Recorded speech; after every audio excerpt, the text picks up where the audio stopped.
Olá, pessoas! Podcastirmãos.com literário entrando no ar. Eu sou o Paulinho e estou aqui com a esposinha Adriana, que não é verde, mas é uma mulher do outro mundo. Olha isso!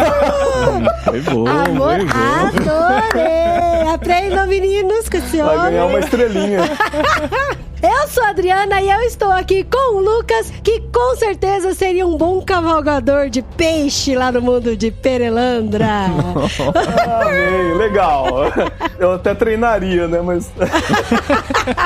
E aí, pessoal, eu sou o Lucas, estou aqui com o Tan, que é um flutuante literário.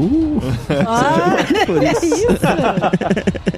Olá, eu sou o Tan e eu estou aqui diretamente de Tulcandra para falar um pouquinho com o Paulinho sobre Perelandra. Olha aí, Olha gente! isso! Vocês já perceberam, né? Se não perceberam pelo nome do episódio ou pela vitrine do episódio, já descobriram que estamos falando e vamos falar sobre o segundo livro da trilogia cósmica de C.S. Lewis. Estamos aqui nas mãos com Perelandra e a gente está se vendo. É o terceiro episódio do podcast Irmãos.com que a gente grava se vendo, uma experiência bem legal. E a gente tá todo mundo com um livrinho na mão aqui ostentando, capa dura da Thomas Nelson Brasil. E você que leu com a gente pode acompanhar essa aventura, e se você não leu durante esse mês, também pode ter uma noção do livro aqui com a gente, nesse episódio do podcast literário de Irmãos.com.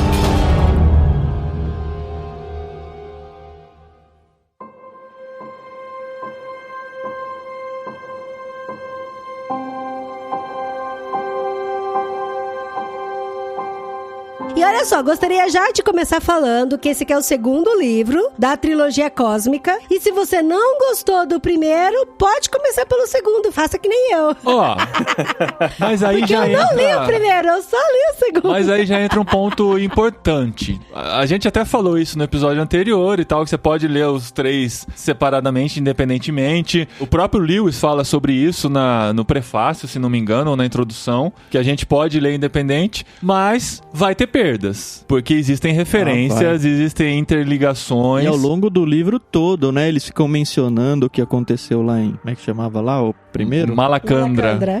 Cara, faz tanto tempo, né? Só pra falar pro pessoal, a gente já gravou sobre o primeiro livro da trilogia cósmica. Ele foi ao ar no dia 28 de maio de 2019. Foi o 10º episódio do Literário, o programa 361 do podcast Irmãos.com. Se você quiser ouvi-lo primeiro, a gente vai tomar cuidado pra não ser repetitivo aqui. Tem muitas informações da trilogia que você pode colher no primeiro episódio, mas a gente continua aqui a jornada no segundo livro da trilogia. Olha, eu fico um pouco distraída com esse negócio de ficar repetitivo, porque, de novo, eu não li o primeiro, mas não sei como que pode ser repetitivo sem ganhar outro planeta. Podem ser repetitivas as informações sobre a trilogia, sobre a forma de escrever do Lewis. Então, enfim, a gente vai tomar esse cuidado aqui. Uma coisa que eu acho muito interessante que o Lewis traz no prefácio tem a ver com isso aqui, ó. Todos os personagens humanos neste livro são puramente fictícios. Olha a ênfase. Os personagens humanos. Tem outros personagens que não são humanos. Então, essa brincadeira que ele faz de trazer o real e o imaginário e misturar essas duas coisas, ele faz isso no final do livro anterior, né? Com aquela carta. Tipo, você lê o livro inteiro achando que é uma ficção. E, obviamente, é uma ficção. Mas ele coloca esse temperinho de, tipo, pode ser real. Cara, eu confesso que eu não tinha reparado nisso. Eu passei por cima, assim, na verdade, passou minha cabeça, assim,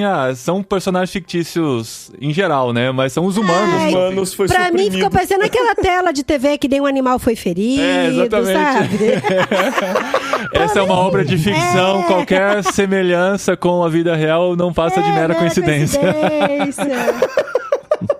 Fica a dica, né? Porque lá na nossa igreja a gente tá com alguns grupos de leitura, né? E o pessoal fala, não leia o prefácio. Assim, gente, leia prefácios, super importante. leia orelhas, leia quartas capas, tem coisa interessante, né? Principalmente quando é Lewis, porque Lewis não dá ponto sem nó. Exato. Então, mas uma coisa que eu faço, que eu já falei até em outros literários, eu sempre leio pro final. Porque, cara, eu já tomei tanto spoiler lendo em prefácio, sério. Isso é verdade. Você lê o prefácio depois. É um parágrafo aqui. É diferente do prefácio escrito pós, porque tem prefácios textos que foram escritos para uma nova edição. Pelo autor.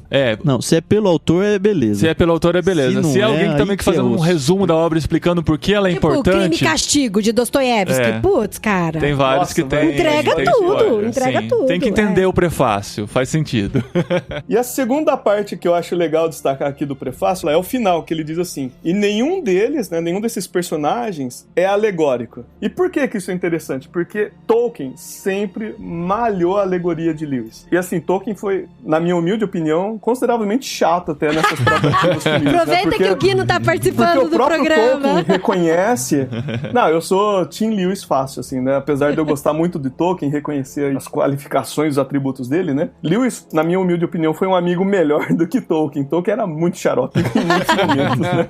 E é interessante isso, especificamente isso, porque nessa mesma carta que Tolkien tá compartilhando com o filho dele, o Christopher, que a Priscila, a filha mais nova, tava lendo também, etc., ele fala o seguinte, ó: ela leu recentemente Fora do Planeta Silencioso e Perelandra, e com bom gosto, ó a ênfase, com bom gosto, preferiu o segundo. Né? Então, de todos os livros que Lewis já escreveu, de ficção, etc., Perelandra é o preferidão de Tolkien Master, e Tolkien, inclusive, defende por carta com alguns editores que Perelandra era um ótimo livro para ser publicado, etc., né? Um editor acaba perguntando assim: Tolkien, o que você acha? Você acha legal, etc.? Você acha que vira publicar? E Tolkien: não, esse é top, é massa, etc. Imagina o Tolkien falando: esse é top, é massa.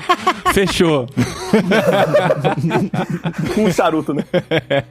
Bom, gente, entre ler o primeiro livro e o segundo, passou-se aí 1 ano, e foi legal que nesse meio tempo eu fiz outras viagens literárias, como descobrir a obra de H.G. Wells, que é uma inspiração declarada do Lewis em suas obras, né? Ele estava vivo ainda no tempo de Lewis, mas H.G. Wells escreveu no final do século XIX os seus principais livros, e Lewis aqui faz várias referências. Foi legal que eu li 2 livros do H.G. Wells, que foram O Homem Invisível e A Máquina do Tempo. E ao encarar o Perelandra, eu vi de cara muitas referências, cara. Eu me senti continuando lendo A Máquina do Tempo, por exemplo. Porque A Máquina do Tempo acontece uma coisa muito parecida, que foi inclusive a metodologia ou a forma de linguagem que Lewis usou pra contar essa história. Os 2 primeiros capítulos é meio que uma preparação pra história. De repente ela acontece e o cara volta e conta como é que foi.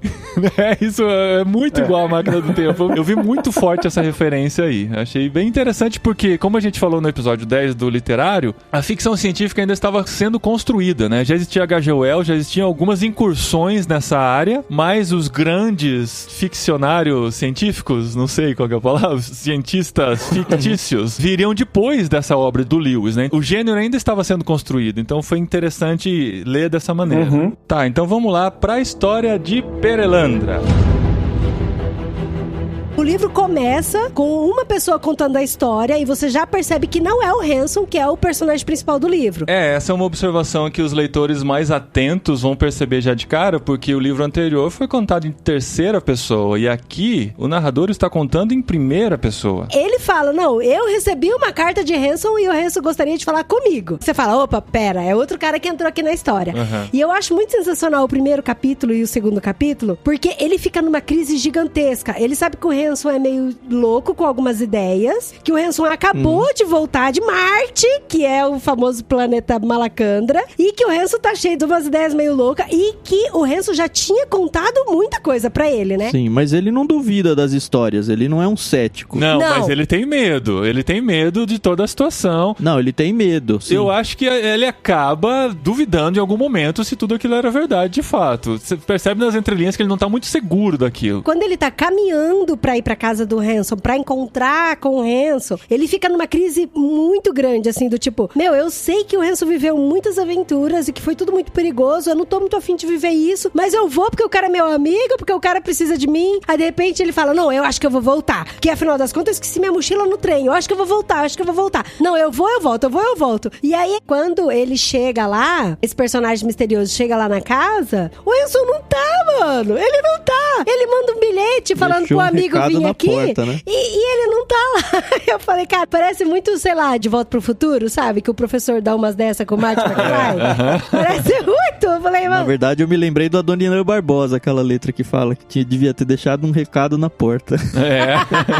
E eu acho um barato essa parte que você descreveu, Dri, porque tem, além dessa descrição dele interno, assim, né, tipo, dele nessa crise de ir, não ir, de voltar pro trem, etc, tem uma descrição do ambiente também, né? Nossa, e é assustadora, sombrio, né, cara? E o livro já começa meio a 100 por hora, já. E é legal que depois ele descobre que era basicamente uma opressão demoníaca ali, né, no nosso contexto verdade. aqui. Tem uma coisa errada que não tá certa.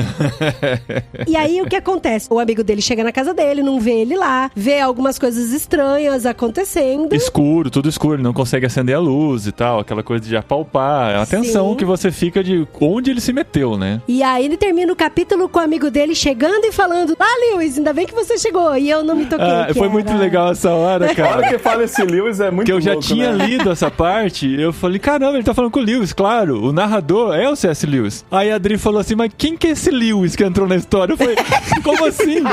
Legal. Eu falei, nossa, amor, eu achava que a história era sobre Hanson, mas é um tal de Lewis que tá falando aqui. Ele é o C.S. Lewis. Eu falei, tá. Mas é legal, E aí é engraçado que, cara, eu imagino muito De Volta pro Futuro nessa parte mesmo. Parece o professor falando com o Marty, sabe? Não, porque eu tenho que ir pra outro planeta agora, porque o Oyarsa me contou que eu tenho que ir pra Perelandra e não sei o que. Aí ele pega e para e fala, calma, mas você sabe o que você vai fazer lá? Ele, não, eu não sei, só sei que eu tenho que ir. Eu falei, mano... Tipo Abraão, né? Nem sabe pra onde vai, assim. Só vai indo. Não, mas é esse senso de missão cristã, né? Que a gente fala, obedece cegamente sabendo que a força superior tem os seus propósitos e tudo bem, é o que tem que ser feito. E essa é a diferença em relação ao primeiro livro. Aí tem um grande contraste. Porque no primeiro livro ele vai obrigado para um novo planeta. Ele vai sequestrado até, né, Paulinho? Exatamente, abduzido, né? E ele cai nesse planeta cheio de medo, sem saber a missão dele, sem saber o que ele estava fazendo, ele só vai seguindo e tentando sobreviver. No segundo planeta, o que acontece é que ele chega e ele não tem essa mesma sensação, porque ele já entendia o seu propósito. Isso é muito bonito, cara. Quando você sabe pra que você existe e por que você está naquele lugar, você fica em paz, porque você sabe que tem um propósito no que você está fazendo. Lembra muito a história de José, né? Que, tipo, ele é levado ao Egito meio a contragosto. Tem que ir porque tem que ir. Me venderam, né? Mas lá, depois dele passar pelas coisas que ele passou, etc., e receber o amadurecimento de Deus, aí a resposta dele aos irmãos dele é: vocês tentaram mal contra mim, mas Deus tornou isso em bem, né? E a mesma coisa com o Hanson acaba acontecendo, né? Tipo, me levaram sequestrado, em Malacandra eu tentei sobreviver, eu não tava tentando participar de algo maior, tava só tentando não morrer, basicamente, né? Já depois de conhecer o Oyarsa, entender um pouco da história, as línguas, né, e tal. Quando ele vai pra Perelandra, aí ele já vai com esse senso de propósito, né? Que, tipo, o que era mal, na verdade, se tornou bem. E é interessante que, ao mesmo tempo que não é a qualificação da pessoa, intrínseca da pessoa, ao mesmo tempo, se fosse um engenheiro que tivesse lá, teria conseguido desvendar o idioma solar, por exemplo, né? Tipo, ele ser um filólogo é extremamente importante pra essa história acontecer da forma que acontece, né? Igual aquele filme do Netflix, eu acho que é A Chegada que chama, né? Tem uma mulher que dialoga lá com os ETs e etc, né? Então, o que eu acho interessante é que ele não se viu chamado pelas suas qualificações. É. Porque não gerou nele essa questão da vaidade do ego, né? Soberba, né? Sim, sim. Verdade.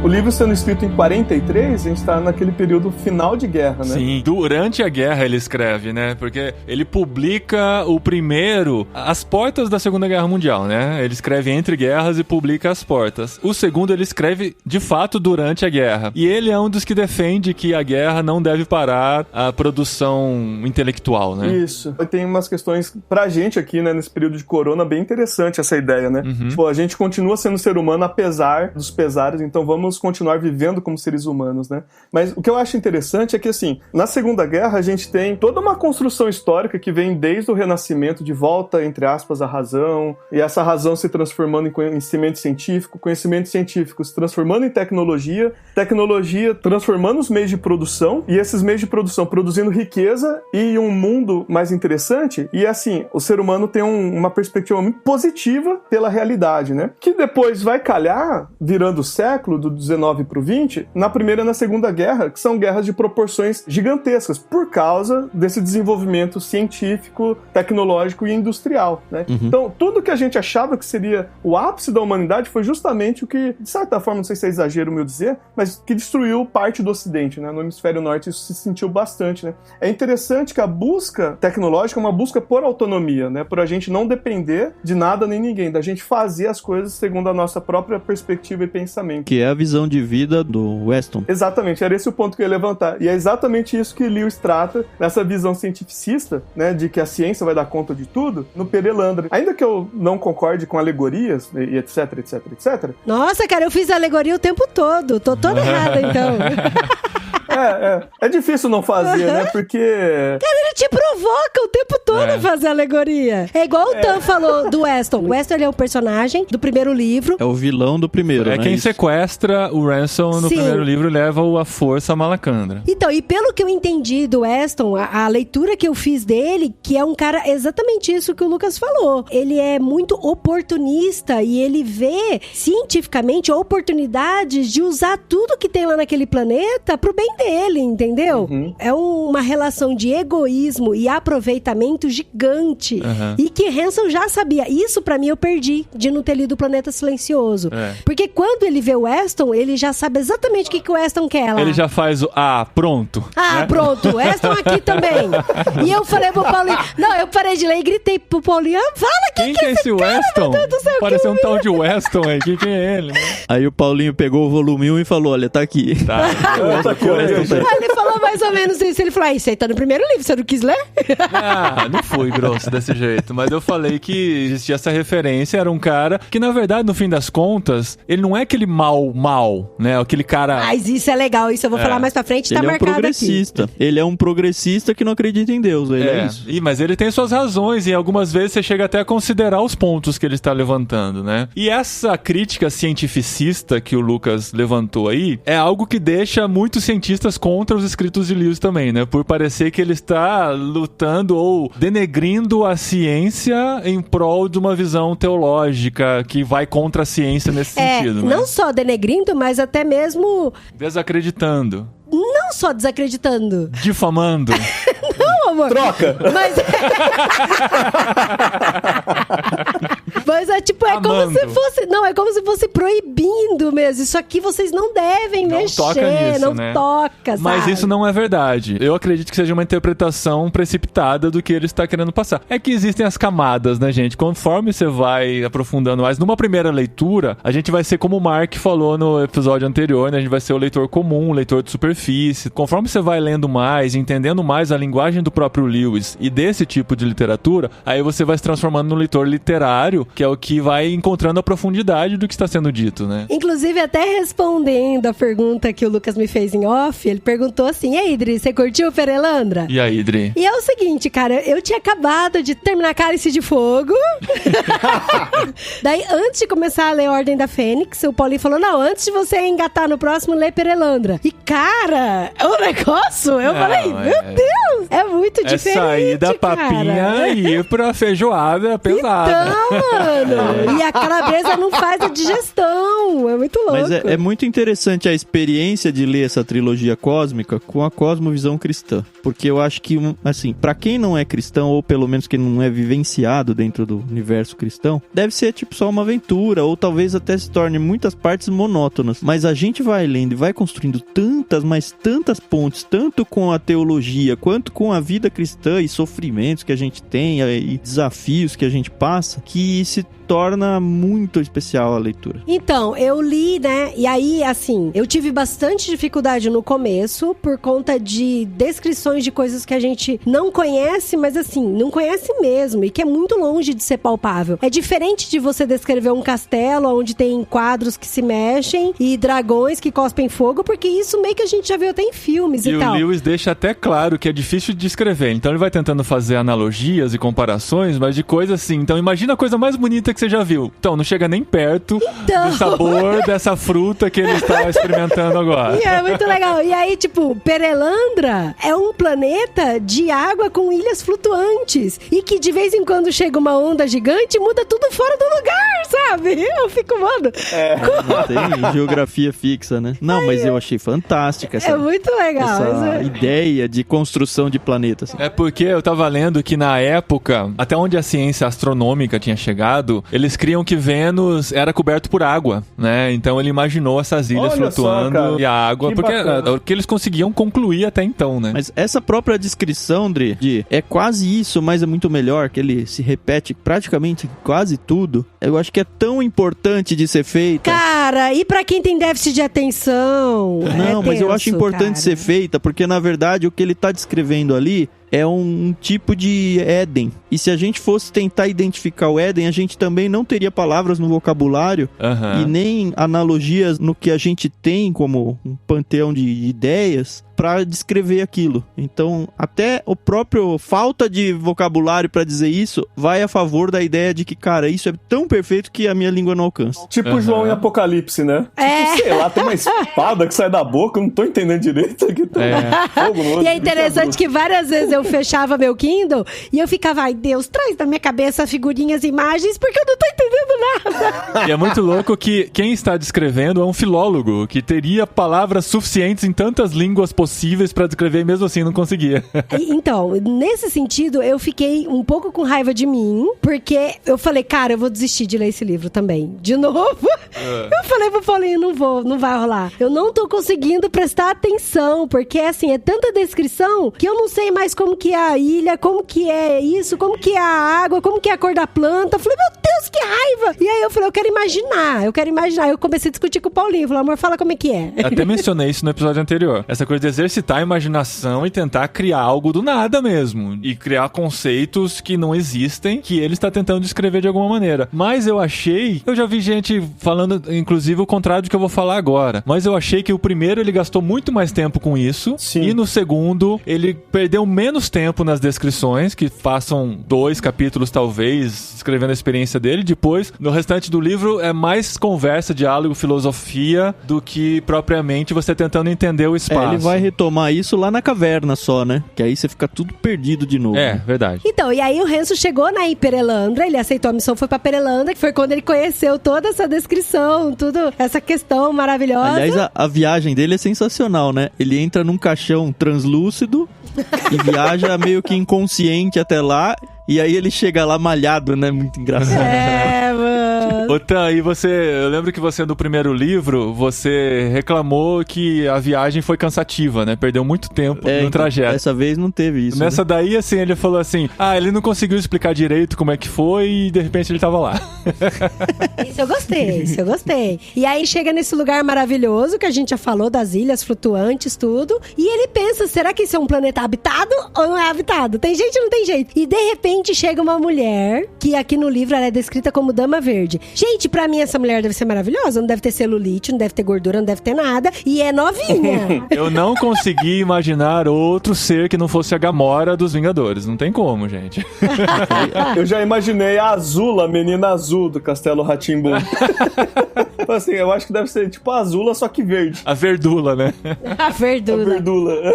E aí começa o desenrolar da história, né? Em Perelandra, ele conhece a Dama Verde. Todo mundo nu, ele inclusive. Tá todo mundo pelado. E não sentem vergonha, que obviamente é uma referência à situação de Adão e Eva. E é interessante que quando ela vai abrir a boca pra falar a primeira vez, aí você pensa, nossa, vai vir aquela filosofia, né? Aquela coisa. Aí ela começa a dar risada. Eu falo, não, gente. Bem Lewis, né? E é interessante que durante várias narrativas do livro, isso acontece acontece. Você espera alguma coisa bem filosófica e vem uma coisa assim pra quebrar, né? E tem às vezes que nos diálogos ela sai também, né? Deixa eles conversando sozinhos, não quero mais continuar. Vou dormir. Não, deu pra mim.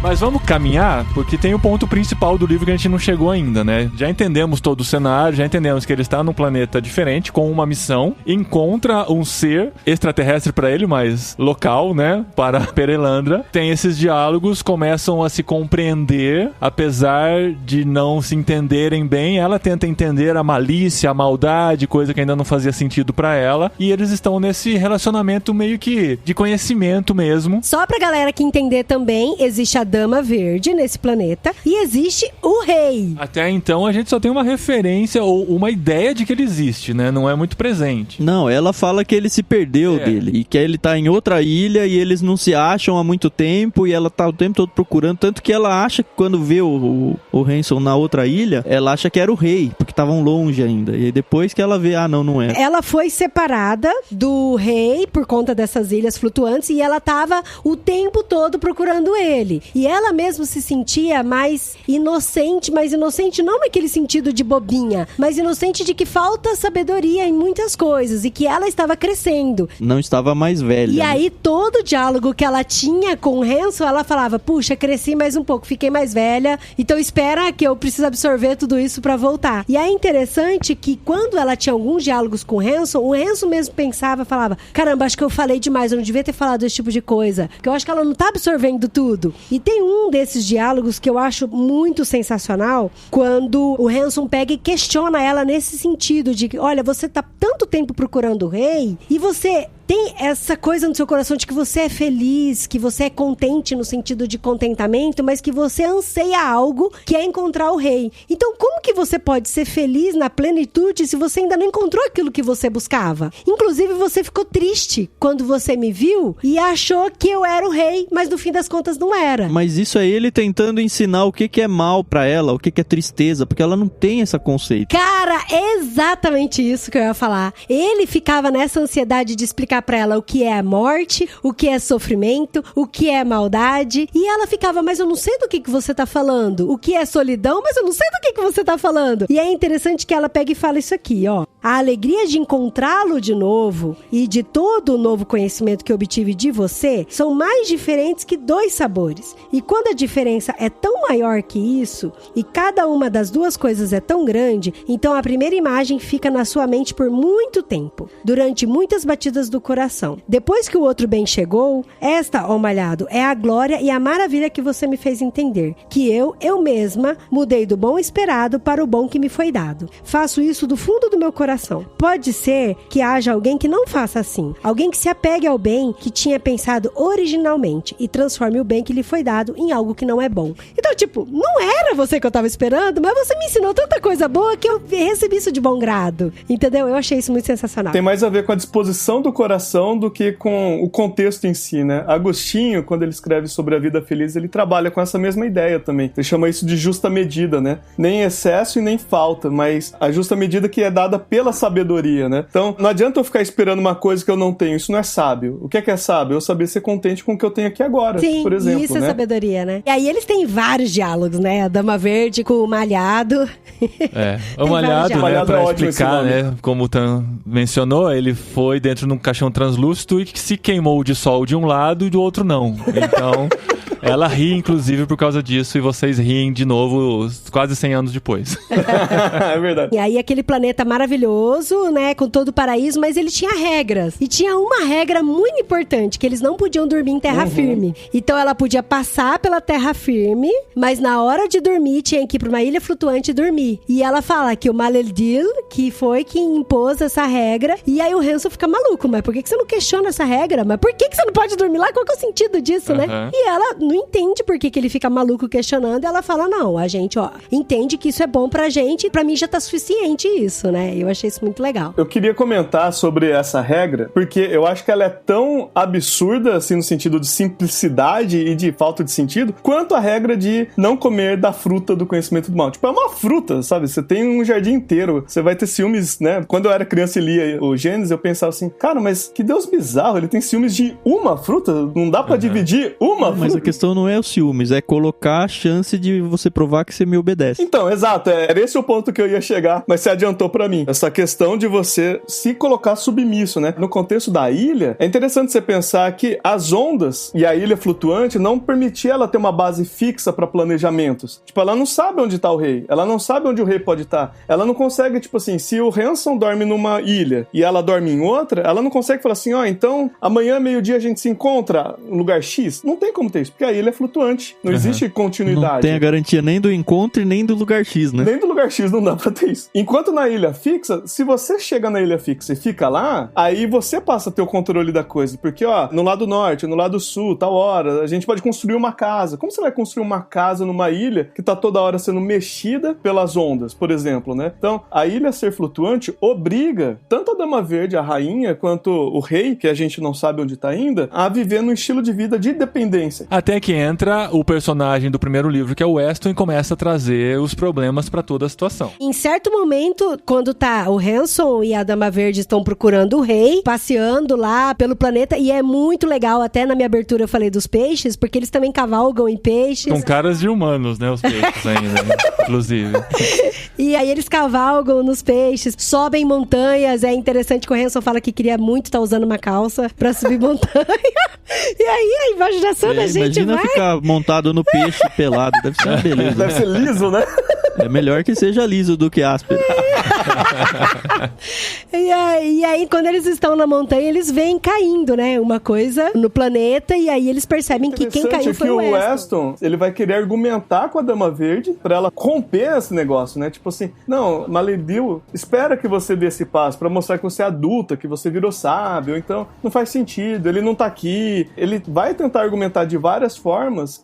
Cortar esse cordão umbilical é uma coisa boa, de alguma forma até mesmo desejável, enquanto o Hanson, como um enviado de Maledil, vai tentar contra-argumentar, falando, não faz isso, não, né? Porque ele tá ligado pela história da própria Terra, o que acontece quando o casal primeiro rompe as relações aí e se torna autônomo. Ou talvez seja melhor até dizer, declara autonomia ao criador, né? É aí que vai estar o conflito, né, gente? E pra mim, de novo, fazendo analogia, o Weston é muito a figura da serpente mesmo. Ah, sim. De ficar tentando Total. E querer Mas é a questão, assim, isso. o Weston do volume 1 não é o Weston do volume 2.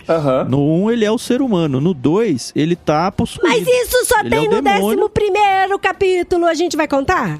Imagina, de cara, logo que ele aparece, já começa, as feições dele tão estranhas. Mas a gente não tem certeza que ele não é ele, né? Cara. A gente eu só tive certeza que ele não é ele agora. Agora, tipo... Nossa. No primeiro capítulo. Você falou agora que o Tan contou. Aparece, Não. a hora que a Dama Verde volta pra ilha, porque ela tá com medo de passar a noite na Terra. E aí eles ficam juntos lá, discutem. O Hanson já meio que não conhece ele, acha ele meio bizarro.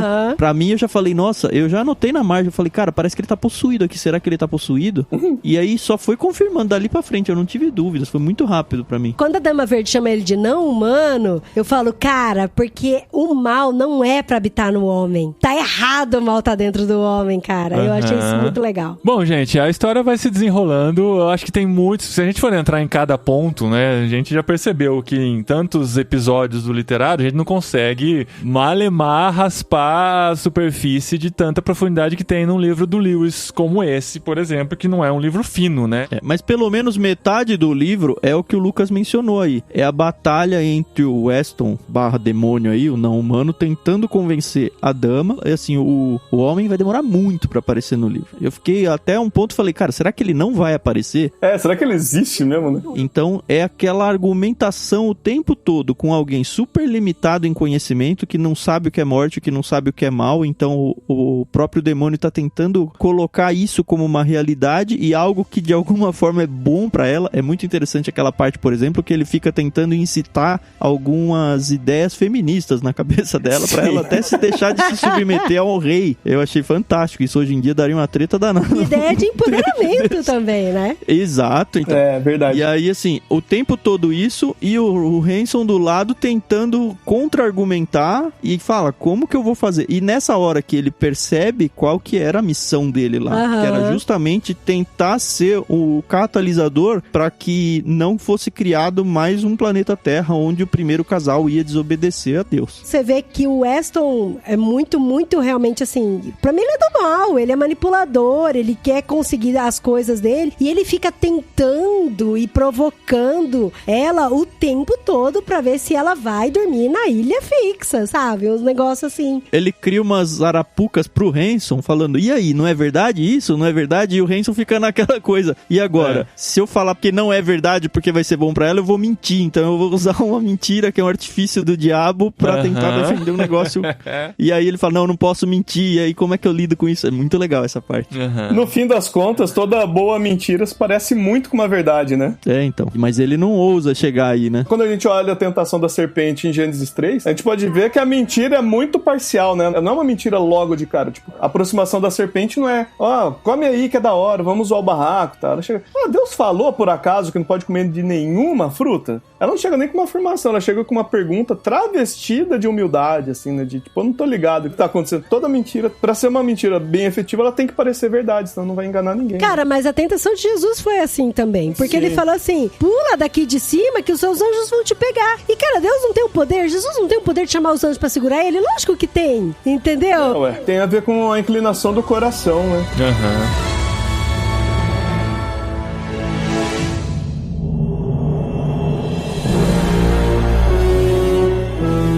O que eu acho barato, assim, é que parece que o Hanson percebe que só no argumento pelo argumento não vai rolar uma solução definitiva, né? E ele percebe que ele vai ter que botar a mão na massa da cara dele, no caso. Como né? todo homem tem que terminar em porrada, né, meu amigo? Fora as bolas. Cara, sabe que essa parte me incomodou demais no livro? O fato dele ter que agir pra matar o personagem, sabe? Porque assim, a morte, ela não fazia parte do contexto lá em Perelantra. Não fazia. Nem pro Weston, eu acho. Que já não era o Weston, né? Porque tem um capítulo, acho que inteiro, nessa dele tentar concluir que não, o certo é eu agredir ele ou não.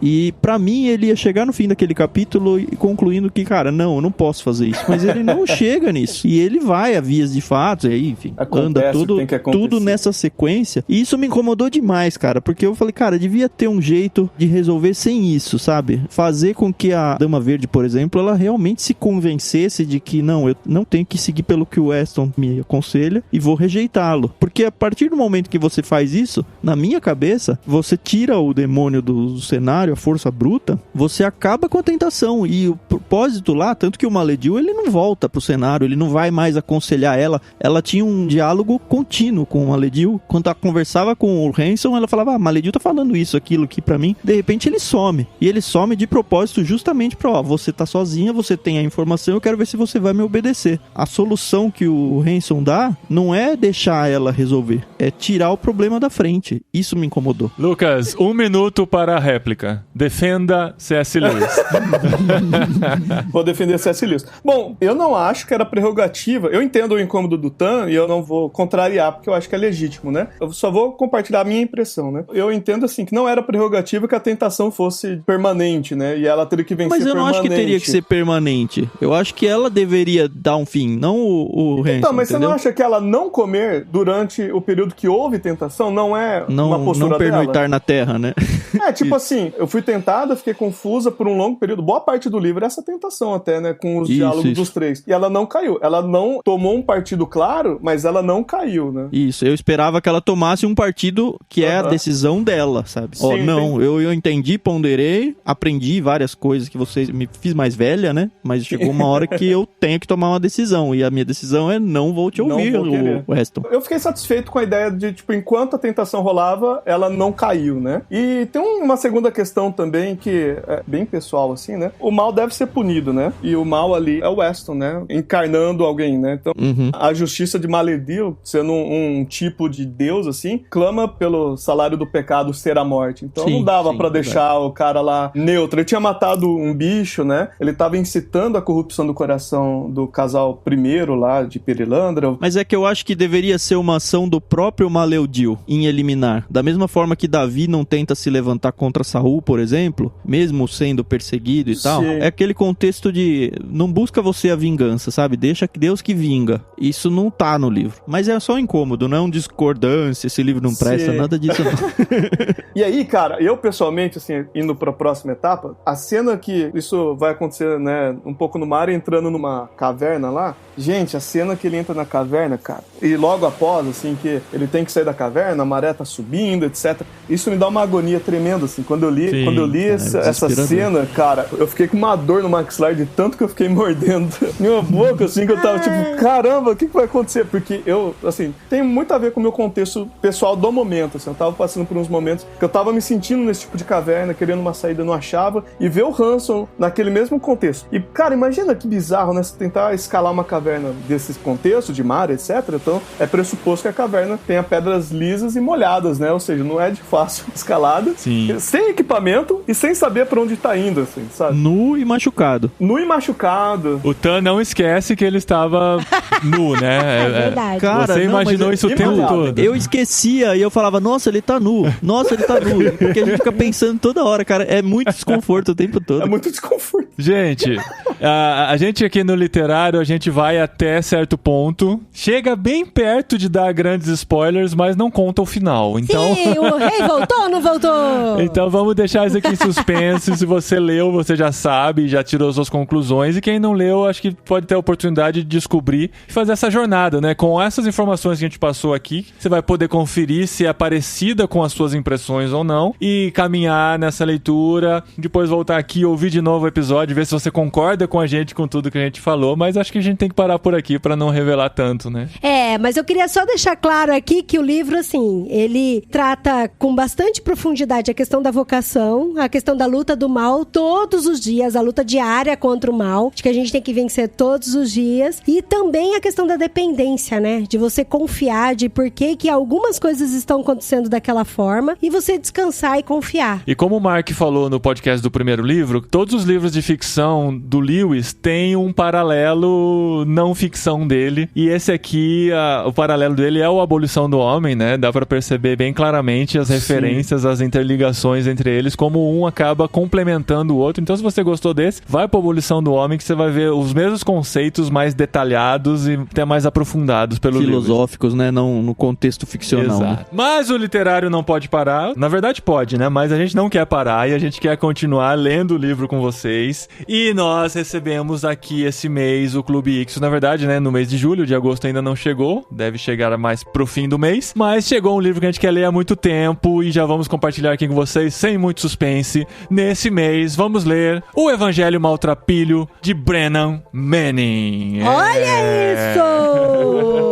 Pra sair um pouquinho da ficção, ir pra uma análise, ir pra algo... Sei lá, não sei direito do que se trata o livro, mas eu sei que já é um clássico e a gente quer ler e a gente quer ter essa reflexão agora no mês de agosto pra gravarmos daqui 4 semanas e publicarmos. Então, se você quer ler, lê junto com a gente, acompanha. E se você não tem o livro, a oportunidade é de adquirir a partir do link que está aqui no post e também nas nossas redes sociais, direto pra Amazon, porque além de tudo, você ajuda a gente com uma comissãozinha. E você pode comprar o livro ou qualquer outra coisa dentro do site da Amazon que a gente ganha comissão se você entrar por qualquer link que nós publicamos. Outra novidade legal é que a Mundo Cristão, a editora que publica o livro, disponibilizou dentro do Spotify o audiolivro do Evangelho Maltrapilho. Então, se você gostaria de ouvir o livro, ele está lá no Spotify para você acessar todo o conteúdo e acompanhar essa leitura junto com a gente para daqui 4 semanas você ouvir o nosso episódio, concordar e discordar também de tudo que a gente vai falar. E olha só, o Clube Ictus tem uma uma listinha de leitura aí, né, Otan? Fala aí. Uma listinha de leitura. Isso. Que listinha de leitura é essa, Otan? A gente tá com uma frente nova e a gente abriu um canal de leitura coletiva no Telegram. Então, muitos dos livros que a gente manda, a gente tá lendo junto com os inscritos lá no canal. Se você não é assinante do Ictus, você pode e deve participar desse canal, porque por lá a gente também divulga oportunidades para você comprar o livro a tempo de receber e participar da leitura com a gente. Agora, em agosto, a gente tá lendo Morte no Nilo, de Agatha Christie. A gente deve emendar depois o próprio Evangelho Maltrapilho. Então, você que quiser ler junto com a gente, lê lá junto com a gente e conclui ouvindo o literário aqui. Sim. E vai dizer também que vai participar com a gente aqui, a gravação do... A gente já tem a confirmação de que ele vai gravar com a gente? Já tem a confirmação. Porque assim, a gente tava marcado pra gravar com o Burjac, que é o peixe grande que indicou esse livro agora em julho pra gente. Mas como a gente vai gravar aqui no literário, a gente trouxe ele pra gravar aqui em vez de gravar lá no podcast do Ictus. Que legal. Então lá no Ictus Podcast a gente vai gravar um outro livro, que ainda é surpresa, você tem que acompanhar a gente por lá. E isso só ajuda porque é cada vez falando de mais livro, né? E o Guilherme Burjac, então, vai gravar junto com a gente aqui no literário também sobre o livro que ele mesmo indicou pra gente. A gente tira o Lucas e traz o Burjac. Olha aí, Lucas. Dá água pro vinho. Dispensa o Lucas. Pra você entrar no nosso canal lá no Telegram, é facinho, é t.me/Clube Ictus, tudo junto. Entra lá, vai estar todas as regras de funcionamento lá. Isso aí não é só pra quem é assinante não, tá? Pra qualquer um que gosta de ler e quer acompanhar. E lá vocês são mais famintos, não é só um livro por mês, né? Então vão ser provavelmente 2 semanas com o livro da Agatha Christie e as outras 2 semanas com o Evangelho Maltrapilho. Então dá tempo de você ler os dois e ainda ouvir o podcast no final do mês aqui no Literário. Isso aí. Valeu então, gente. Valeu, Lucas. Obrigado por gravar com a gente mais uma vez. Sua paixão por esse tipo de literatura é contagiante. Que bom, que Olha, bom. isso é verdade. Eu só li Perelandra por causa do Lucas. Ele que recomendou, ele já recomendou mais de uma vez Mais aqui. de Eu uma falei, não, vez. temos que ler esse livro. Tá louco. Mas realmente o livro é muito A sensacional. gente vai pro viu? terceiro da série no ano que vem, Paulinho? O terceiro, então, cara. Vamos ver. Eu não prometo. Eu acho que foi bom dar um aninho aí de distância. Dá um descanso. Mantém um padrão. Mas vamos ver, eu não prometo, tá bom? Fica Lucas, aí foi suspense. muito bom, gostei pra caramba. Eu devo ter, aproveitado uns 5% só do livro. Mas foi uma experiência muito boa. Foi difícil, mas foi muito boa. Gente, brigadão pela oportunidade de novo. Obrigado por terem dado uma chance a Perelandra. Gente, dê chances para os livros de Lewis. Valem muito a pena. E posso fazer o merchanzinho do Tangente? Pode, claro, verdade. Temos o podcast do Tangente aqui em Irmãos.com. Temos representantes dos nossos 2 podcasts parceiros e apadrinhados por Irmãos.com aqui dentro dos nossos podcasts. Gente, quem curte arte, quem curte consumir ou produzir arte, ou quem é curioso e deseja ter uma porta de introdução, né, para entender um pouquinho a relação do cristianismo com a arte como um todo, procura a gente, Coletivo Tangente. Tem bastante coisa nossa já aqui no site do Irmãos.com. Como o Paulinho falou, a gente tem aí o privilégio de ser padrinhado também pelo Irmãos.com. Então, caça a gente aí, que tem bastante coisa bacana para abençoar a igreja nessa área de cristianismo e arte. E o podcast Tangente tá aqui dentro de Irmãos.com, então é só entrar em irmãos.com/tangente, bem fácil, ou procure em qualquer agregador de podcast Tangente, que você vai ter todo o conteúdo lá. Valeu, gente, é muito conteúdo e a gente vai aprendendo junto aí. Valeu! E agora eu volto pra Ordem da Fênix.